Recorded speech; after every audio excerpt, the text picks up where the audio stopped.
what do you mean when we can call something a hybrid turbo? What makes it a hybrid? Oh, what do we mean? Hybrid turbos are is a turbocharger that fits into the stock application. So it has basically a factory OEM style compressor housing and turbine housing, which means that all the inlet and outlet hoses will connect directly to it. That any boost control functionality is built in. All the oil and water lines will mount up, and the downpipe and exhaust manifold all mount directly out. So this typically means that an OEM turbocharger is then modified with almost always a bigger compressor wheel, but in many cases, a different turbine wheel or modification to the stock turbine wheel to make it flow more. And that's a hybrid turbo. It's kind of a generic, it's a generic, it's hyperbole. There's no discrete specifications, but if you take a stock turbo and you modify it to flow, say another 50 or 100 horsepower, then that's considered to be a hybrid.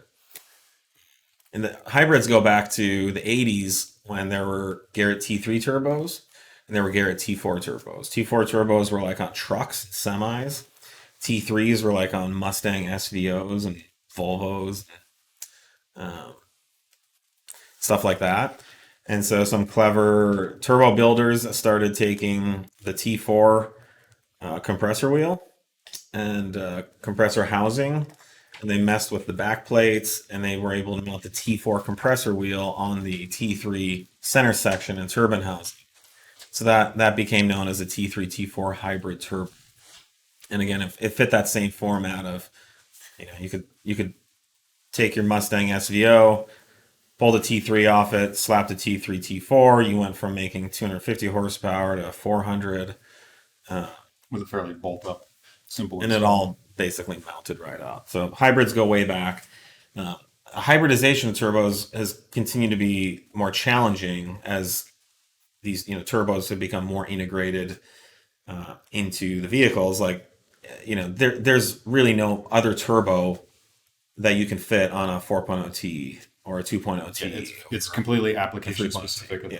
These days these turbos are built and designed and engineered to fit in that one spot, in that one application. So hybriding is very important because you could take a 3.0T from like 450 horsepower to 750 just by messing with the aerodynamics inside the turbocharger. So follow up on the top there.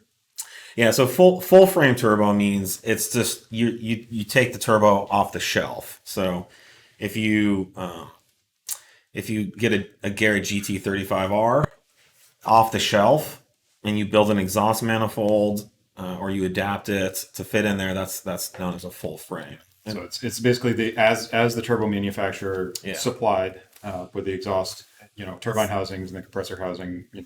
They're standard configuration turbo. Yep. So whether it's from Zona, or Precision, Borg Warner, if you go into their catalog and you buy a generic universal turbo, that's known as full frame. Mm-hmm.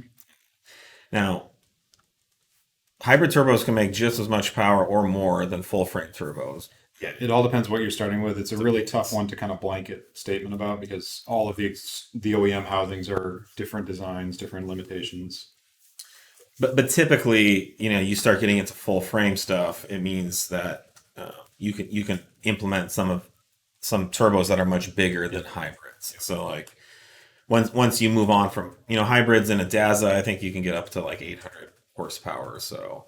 But once you have a full configuration that can accept full frame, you can go up to 2,000 horsepower. There's 2,000 horsepower turbo. Just keep going bigger, yeah. That will bolt into that full frame configuration. So, but I mean, generally, when you're talking a full frame setup, it's also you're going to do all of your oil and water lines are going to be different. All of your charge piping is going to be different. All your exhaust routing. You have to question if it's worth it. It's going to be different. So there's a big step from one to the other usually. If you have a Daza and you want to make 800 horsepower and that's all you ever want to make, I would suggest sticking with hybrid. But there's nothing inherently better about full frame, other than its potential to like go way up into bigger horsepower.